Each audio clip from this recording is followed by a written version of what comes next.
We just learned about the floods that occurred in Libya, and I was asked to give a comment about that. I start off by asking Allah subhanahu wa ta'ala to help and protect and have mercy on the Muslims in Libya. And prior to that, several days ago, I released a statement pertaining to the earthquake in Al-Maghrib. May Allah subhanahu wa ta'ala ease their affairs as well. Earthquakes, hurricanes, and floods are signs from Allah subhanahu wa ta'ala. They're soldiers of Allah subhanahu wa ta'ala. They can be a punishment from Allah subhanahu wa ta'ala, and they can be a mercy from Allah subhanahu wa ta'ala. A mercy for the believers to hasten their punishment in this dunya rather than they be given that punishment in the akhirah, and to higher their ranks because Allah subhanahu wa ta'ala wants them closer to Him, and to choose some as martyrs, inshallah. The floods and hurricanes move by the command and order of Allah subhanahu wa ta'ala. Only Allah subhanahu wa ta'ala provides and supplies them with their power, and only He, Jalla fi'ullah, can stop them. Therefore, our hope in this and in everything in life must be with Allah subhanahu wa ta'ala alone. The superpowers, with all their technology, and might sit back helplessly looking at earthquakes and hurricanes and floods, just as the people of Ad were helpless in the 8 days of the bitter, ferocious winds that destroyed them. And just like the floods and water took Qawm Lut and destroyed Fir'aun and his mighty army. The lesson is very simple. وَإِن يَمْسَسْكَ اللَّهُ بِضُرٍّ فَلَا كَاشِفَ لَهُ إِلَّا هُوَ. If Allah subhanahu wa ta'ala touches you with harm, no one can remove that harm but Allah subhanahu wa ta'ala. It's time to remind each other to turn to the only one who can say kun, be, and He will turn those floods and hurricanes into a means of mercy and blessings. Who else has the power to do that but Allah subhanahu wa ta'ala? Our lands in Bilad al-Maghrib al-Arabi have fallen between hurricanes and floods and earthquakes in the past few days alone. Trials like these are forgiveness of sins for the believers. With true patience, there's an additional reward. The foremost in deeds top that with istighfar, so the gates of ease and mercy can descend from Allah subhanahu wa ta'ala. The Messenger sallallahu alayhi wa sallam taught us that we're one body. And Allah subhanahu wa ta'ala said, إِنَّمَا الْمُؤْمِنُونَ إِخْوَةً. Only those with hard hearts are not moved and saddened by the scenes that we see in Bilad al-Maghrib. However, with the same intensity that we agonize over our brothers and sisters suffering in Libya today and in Al-Maghrib yesterday, we remind ourselves and everyone to repent and to turn to Allah subhanahu wa ta'ala. وَمَا نُرْسِلُ بِالْآيَاتِ إِلَّا تَخْوِيفًا. We only send the signs as a warning and to make them afraid. When earthquakes and its likes occurred, some of the Salaf used to say it's time to repent. When the earthquake occurred during Umar ibn al-Khattab's time, radiallahu anh, he got up to lecture and warn them. They were better than us. We didn't hear anyone say this is not the proper timing for this Umar, radiallahu anh.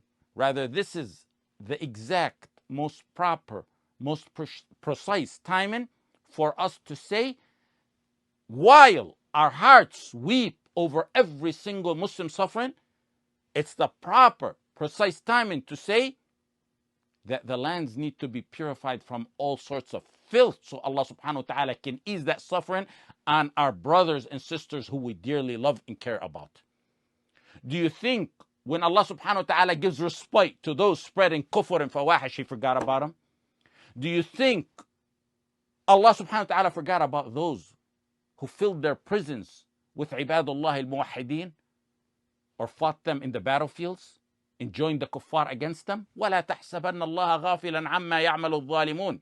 Allah gives respite to kuffar, to sinners, to oppressors, but it doesn't last forever.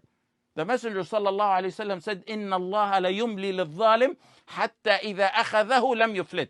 Allah subhanahu wa ta'ala gives respite to the oppressor, but when he takes him over, he never releases him. And that's like the verse, وَكَذَلِكَ أَخْذُ رَبِّكَ إِذَا أَخَذَ الْقُرَى وَهِيَ ظَالِمَةٌ إِنَّ أَخْذَهُ أَلِيمٌ شَدِيدٌ.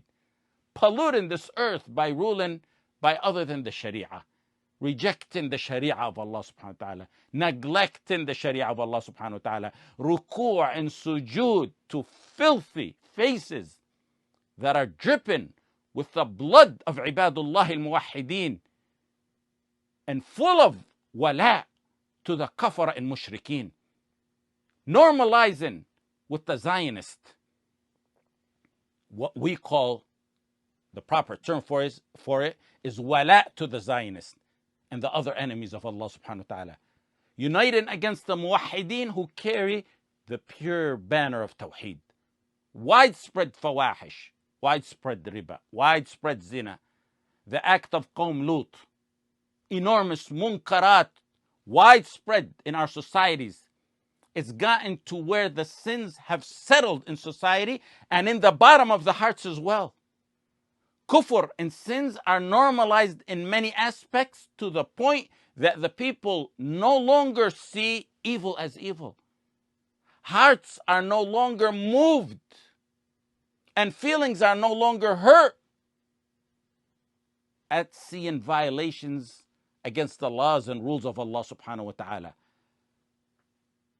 When that happens, and when people no longer see kufr as kufr, and they don't see the munkarat as munkarat, when the people see those doing inkar of the munkar as interfering with people's personal lives, when the righteous muwahhideen who want Allah's rule to dominate the earth are outcast strangers and rejected by society or in prisons, then you can expect what Zaynab bin Jahsh radiallahu anha asked the Messenger sallallahu alaihi wasallam about. And this will answer the question to everyone who's asking, why everyone though? The answer is right there. Zaynab bin Jahsh radiallahu anha asked the Messenger sallallahu alaihi wasallam, أَنَهْلِكُ وَفِينَا الصَّالِحُونَ قَالَ نَعَمْ إِذَا كَثُرَ الْخَبَثِ. Zaynab radiallahu anha asked, will Allah destroy us? Us, who's us? The righteous believers. Will Allah destroy us despite the fact that there are pious people amongst us? The Messenger sallallahu alaihi wasallam said, "Na'am, idha kathura al-khabath." Yes. When what? Kathura al-khabath means evil predominates. There's no force on this earth that can prevent an earthquake or a flood or a hurricane when Allah subhanahu wa ta'ala destines it. The preventive measure is in turning to Allah subhanahu wa ta'ala. The preventive measure is in having muslihin, not just salihin. Salihin are righteous people. Muslihin are righteous people who spread that righteousness. When there's muslihin, even if there's not many, there's protection from Allah subhanahu wa ta'ala. وَمَا كَانَ رَبُّكَ لِيُهْلِكَ الْقُرَى بِظُلْمٍ وَأَهْلُهَا مُصْلِحُونَ. Your Lord will never destroy the towns wrongfully when there's people that are muslihun. Muslihun. Allah subhanahu wa ta'ala promised not to punish the people when the Imam of the muslihin sallallahu alayhi wasallam was amongst them. وَمَا كَانَ اللَّهُ لِيُعَذِّبَهُمْ وَأَنْتَ فِيهِمْ. Allah subhanahu wa ta'ala would never punish them while you, the messenger, are living amongst them. The other promise in that same verse is what I touched upon earlier of istighfar and turning to Allah subhanahu wa ta'ala. وَمَا كَانَ اللَّهُ مُعَذِّبَهُمْ وَهُمْ يَسْتَغْفِرُونَ. And Allah subhanahu wa ta'ala will not punish them, which also entails that He will lift the punishment so long as they ask for forgiveness. May Allah subhanahu wa ta'ala aid and protect and have mercy upon the Muslims in Libya, and in Al-Maghrib, and this ummah as a whole. May Allah subhanahu wa ta'ala grant them patience and accept those from amongst them who died as martyrs.